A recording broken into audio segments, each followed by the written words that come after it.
Okay, for those of you who are absent for the water balloon lab and need to make it up, I'm going to give you the information you need and help you get set up and walk you through the steps for what you're going to do to solve.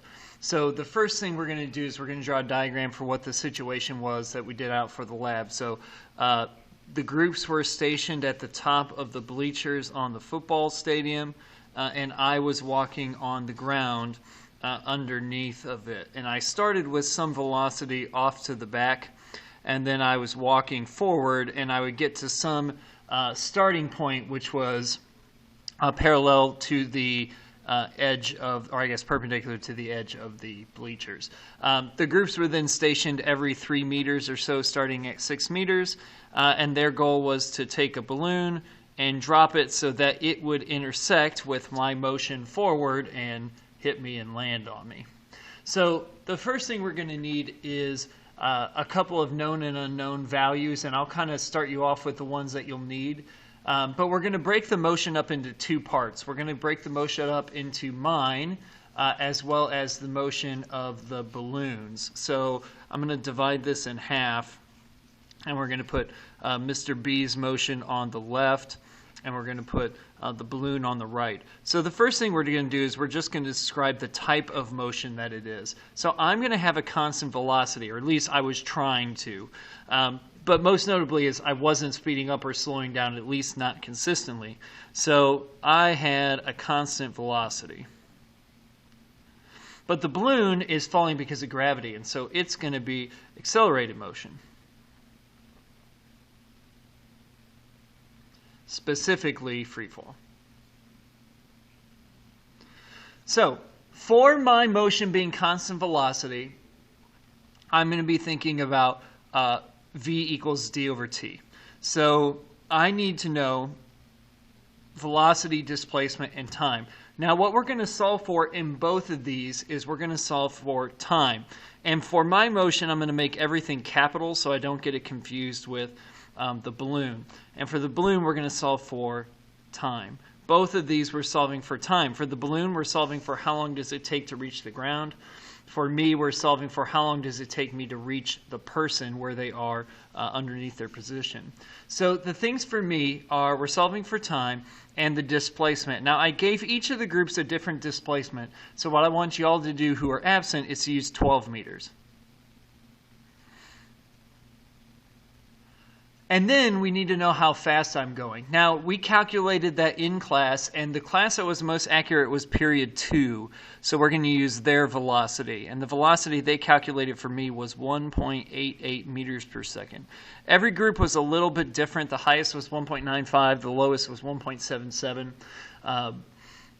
With the exception of the 1.95, I believe every class at least hit me once. That class, I think, had a group that would have hit me if it wasn't for the fact that they were out a little bit too far. But there's the information you need for my motion. For the balloon, the displacement that was given in the problem is 8.89 meters tall for the bleachers. So the displacement for the balloon is going to be 8.89, but it's falling, so it's going to be negative 8.89 meters. So what you want to do is figure out what else do you know about the balloon's motion. And there's 3 things left, VI, A, and VF. And I want you to figure those out on your own. So I'll give you one hint, though, and that is that the velocity final is not when it hits me. It's right before it hits me, or the ground, whichever one it is.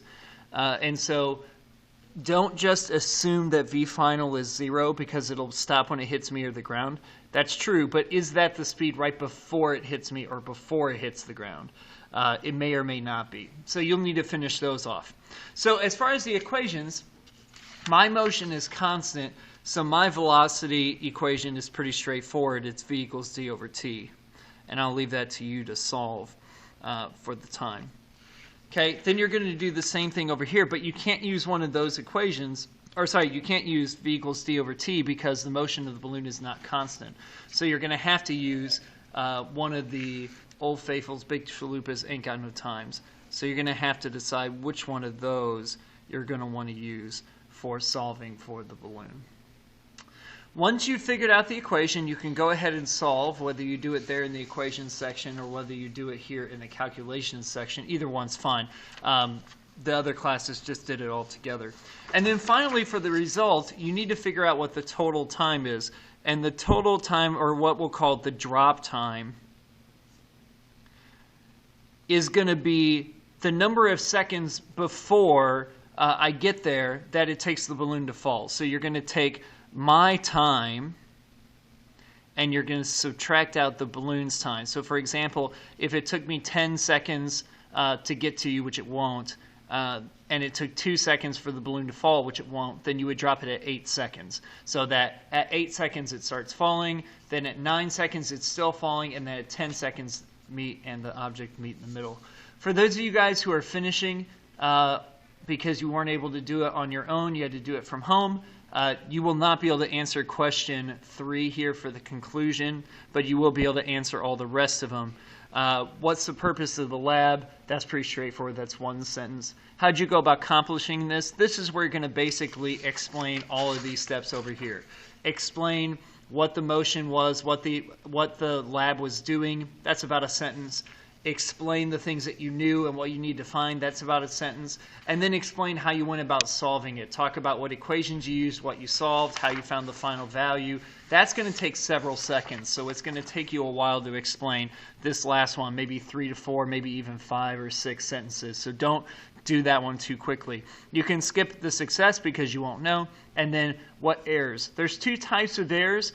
There's errors that are measurement errors, and then there's errors that are assumption errors. So measurement errors are things that you measured incorrectly, or when measured incorrectly will give you wrong values. And assumption errors are things that you assumed would not be a factor, but did end up being a factor. That's a little tricky since you haven't done the lab, but you can take your best guess.